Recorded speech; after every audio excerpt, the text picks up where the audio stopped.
So in this episode we left Carnarvon and we were travelling up to Warroora Station where we camped at 14 Mile Beach. We're off to Warroora Station now. We're just heading into Carnarvon, just to the post office first. Just sending some stickers to people, so if you do want a sticker, we're still sending them. It just might be, you know, a week before we get to the post office. We're posting them out. Put it in. There they go.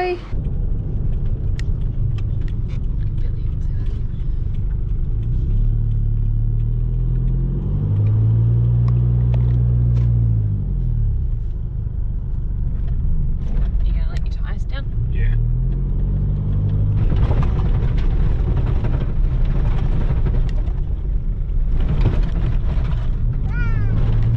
Bumpy, bumpy. We read on Wikicamps to come in via the north road, just near Coral Bay, because the south road through the Warroora Station is really badly corrugated. So I think this way's a little bit shorter if you're going to 14 Mile Beach. I'm only doing 30 or 40k an hour. I tried to go a bit quicker to get on top, but it's just, there's whoops as well as corrugation, so you just can't. So 30 or 40 clicks, and she's pretty bumpy.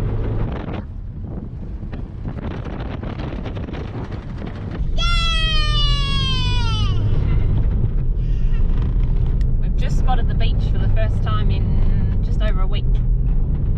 The road, this road down into the beach at 14 Mile is actually pretty good. Not too bad at all. Annabelle's driving with Daddy.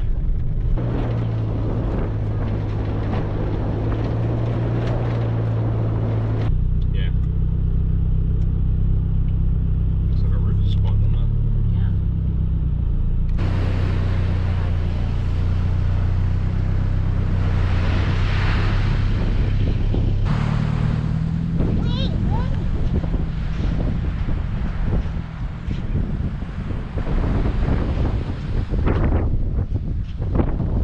This way, Bubba. Why? Why? Because Daddy's going to come bring the car in now.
Righto, so it's been nearly 2 weeks living in the van now, and we've done nearly 1,000 k's of dirt, corrugations, gravel, off-road stuff.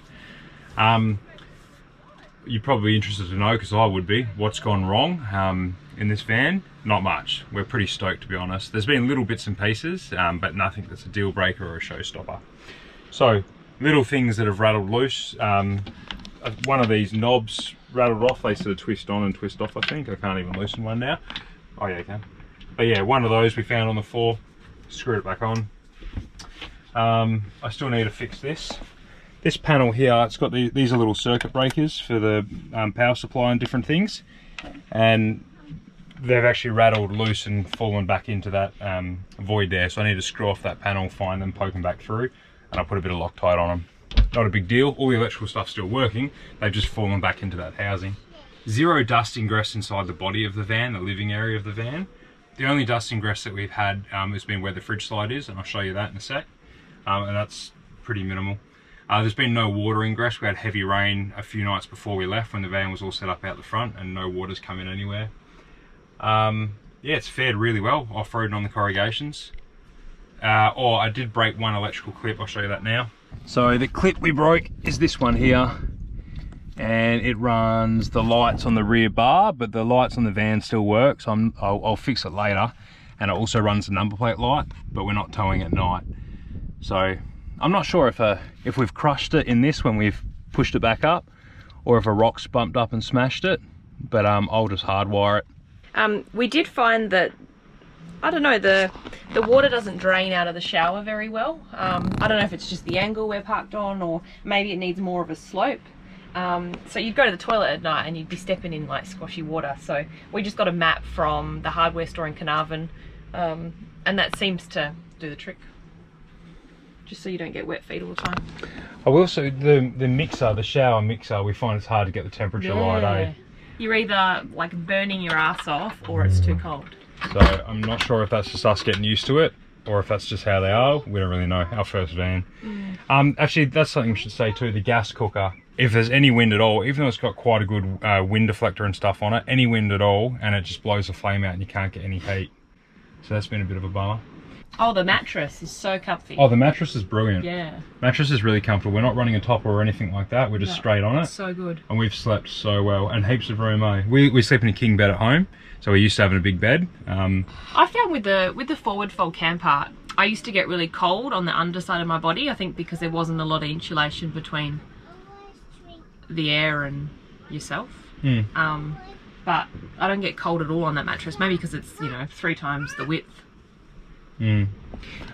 Sirocco fans, so good. I've had mine on every night. I love that thing. It actually pushes a really good volume of air, eh? So I'm stoked with that. The water has lasted us ages. 200 litres of water. We're pretty savvy when it comes to saving water, eh? Yeah, we have really quick showers. Yeah, and when you have a shower, you turn it on, you wet yourself, you turn the water off, then you soap up, and then water back on to rinse off, so you're not leaving it running continually. So we've been off grid for 3 days now, and the water is still, you know, we've got a lot left. Heaps. Probably got another 3 days worth there, really.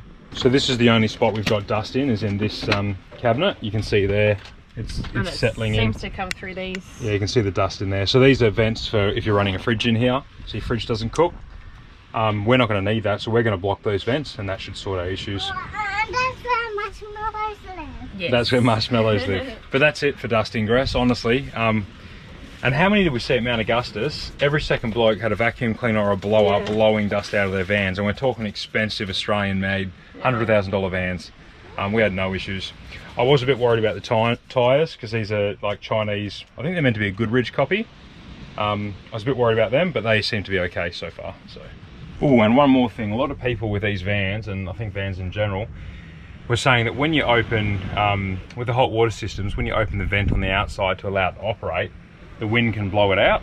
We've had no issues. Yeah, and we're right on the beach. We're right on the beach, and it's been blowing a gale. But I think it's because I've got a little strap keeping the hatch half up. I'll show you that. Seems to stop most of the wind from blowing that pilot light out. And while we're just filming all the stuff that hasn't gone wrong with the van, we just noticed that the handles like shattered, I think. I don't know if that'll show up on camera, but it's all starred up. Oh my god, that doesn't look very... Must have been corrugations. We'll see if warranty covers that. But yeah, nothing's been a showstopper. Just little bits and pieces you got to keep on top of the maintenance. But look, the car's the same anyway. Little things are rattled loose. You just got to keep on top of it. And you got to check your stuff. You know, when you're doing heaps and heaps of relentless corrugations, rough roads, every time you pull up for the night or whatever, you got to check your stuff. What are you going to do now? Go fishing. Go fishing? Okay. Run across.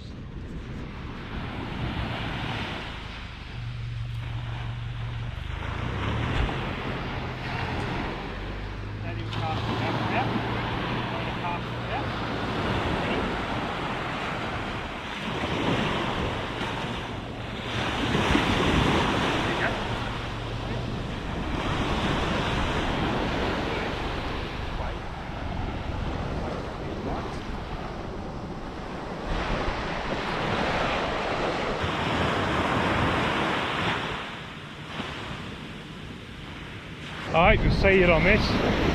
So there's a sea turtle there just popping his head above the water.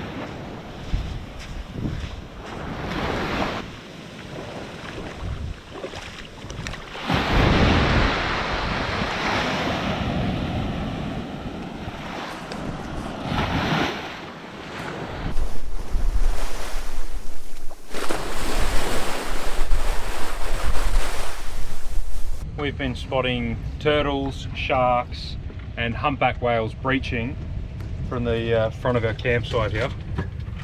What else have we seen? Shark? Yeah, the shark. Oh, so the caretaker dude said that, I don't know if you heard, he said they've got a resident tiger shark, which is what we saw today, I think. There are ants. There's also massive shovel-nosed sharks and a hammerhead that cruise up and down this coast pretty much all day. So that's pretty cool. But yeah, just about 1,500 metres out past that breakout there in Ingloo Reef, we were watching 2 humpback whales just launching up and breaching for a solid 5 or 10 minutes. I couldn't show you on this, and I'm not allowed to fly the drone out there, but take my word for it, it was pretty special. Wind's just come in, but we've had a cracking day at Warroora. We've got 3 nights here, so we're right on the beach. I'll give you a quick look.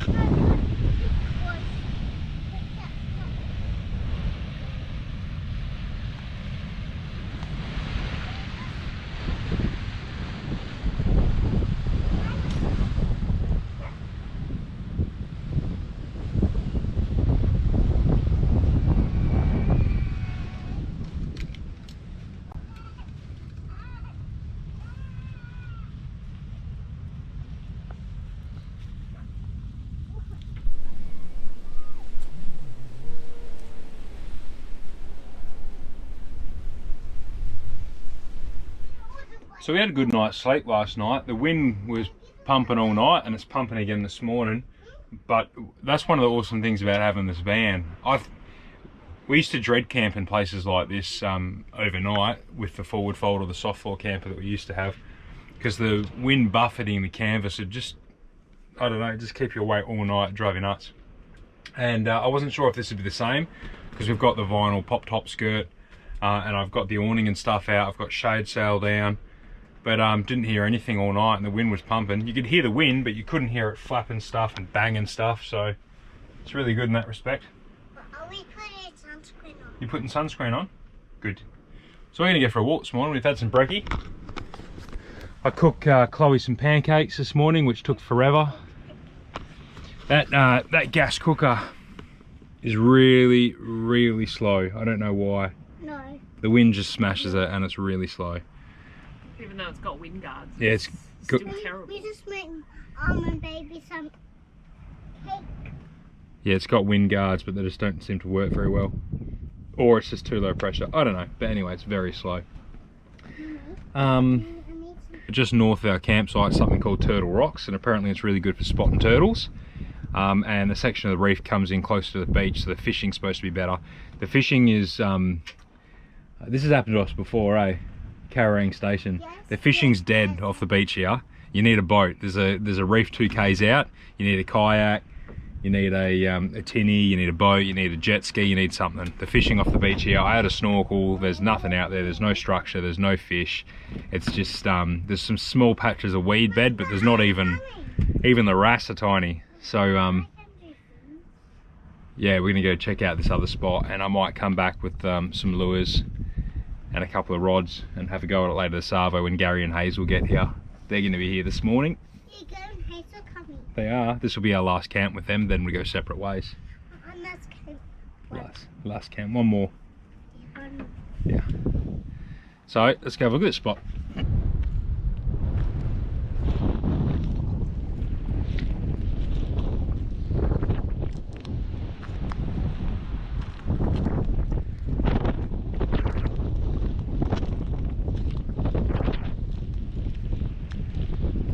This will be Daddy's fishing spot, I think.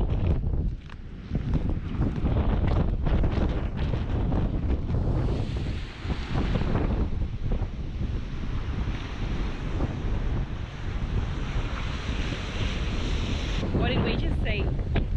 Turtle. How many turtles did we see? 2 turtles. He's caught his first fish.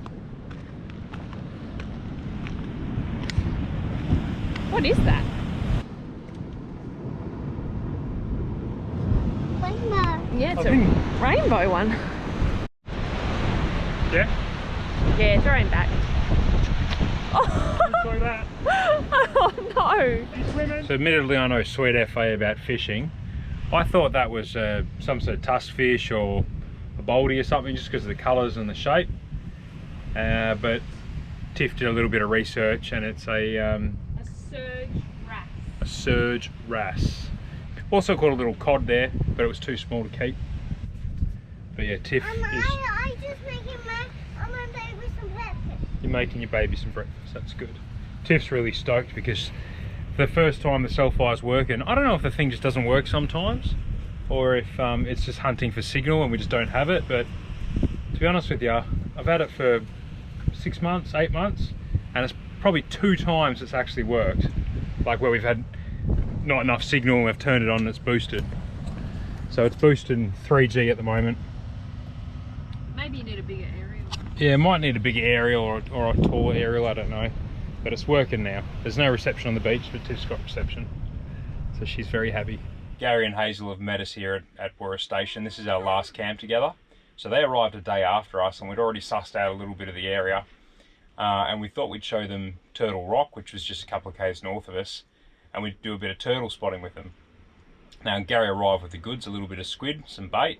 So we flicked a bit of bait out, and on the second cast, we pulled this stonker in. So I'll show you the footage. I want to go down and grab it. Hold the rod. Yeah, got it. I'm grabbing it. What's the crab down there? You see the size of the crab? Uh-oh. I can fish this, brother. Are you going to grab hold of it? Yep. Babe, be careful. Wait for the wave, wait for the wave. There you go, you're alright, you're alright. Grab that. Get him, Cam, don't lose it now. Here. Hey! My God, I'm good. What a whopper! So that's a big spangled emperor, pretty good size. I think it's the biggest fish I've ever caught land-based. I did a real shitty job filleting it. I need a lot more practice filleting fish, but we managed to get a good bit of meat off it, and we're going to cook that up for dinner tonight. So I've already filleted it yesterday, did a really average job of that, and I'm going to crumb it in panko and fry it, and we'll have fish wraps, and Gary and Hazel are going to come over and have some as well. So we'll get into that. So we got fresh spangled emperor fillets in the little bite-sized pieces, dipped in some egg wash there, and some panko crumbs, and then straight into some oil, just shallow fried.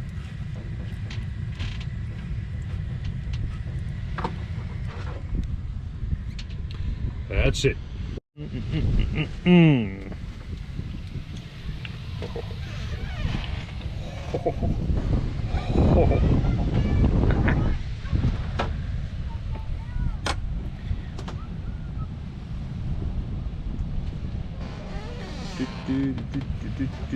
Oh, that sunset.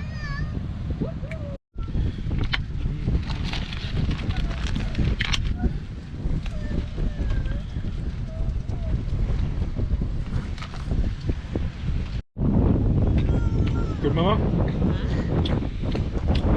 Good fish? You're cracking it. Rush, you're cracking it. She wants cordial. No. No? Good, Chloe? Yeah.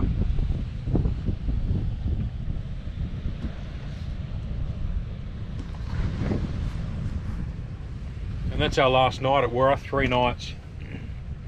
We're definitely going to come back and stay a little bit longer. It's only 10 or so hours from Perth anyway. So tomorrow morning we'll pack out and we'll head for Exmouth. Had quite a few comments and messages asking me what these bin bags are. They're by a local guy from us in Perth called PM Canvas. There's his logo and his mobile number. He's on Instagram as well. You can shoot him a message on there. He'll do you whatever colour canvas you want. He even does some really cool camo ones. These are brilliant. The reason I wanted these over anything off the shelf is because they're a much bigger volume. I can't remember exact figures, but it was like double the volume of anything else I could find off the shelf. That was important for us because our spare wheels fold down, so we can't access the back. So we fill a big Sulo bin bag in a fold-up bin, and then at the end of the trip that thing can be huge, and I can simply just drop it in this bag without splitting the bag, or it's just really easy. So yeah, really good quality product, and I think they're around a couple of $100. You'll have to shoot him a message and ask him. I can't remember exactly. And another thing, they're actually a spare wheel cover separately, and then a bin bag on top. So stainless steel clips hold it on, a little bit of Velcro here. Doesn't move. We've done hundreds of case corrugations. They are rock solid. Nice little pocket stitched onto the side there to put some dirty gear, like a snatch strap or something like that. Yeah, PM canvas, have a look. That's it for Warroora Station. We had a ball there. We're definitely coming back. We're already tentatively planning a trip in peak season next year when we're back from our lap. So yeah, really good spot. It helped that we got on a good fish. That always makes it. Anywho, we're on to Exmouth now, and Tiffs folks are already set up there. So we'll be spending a bit of time with them. Tiff's old man's got his big boat out there, so we're hoping we'll get out on that and catch some more fish, fill the freezer. And Tiff's undressing. So it's hot. Good times all around.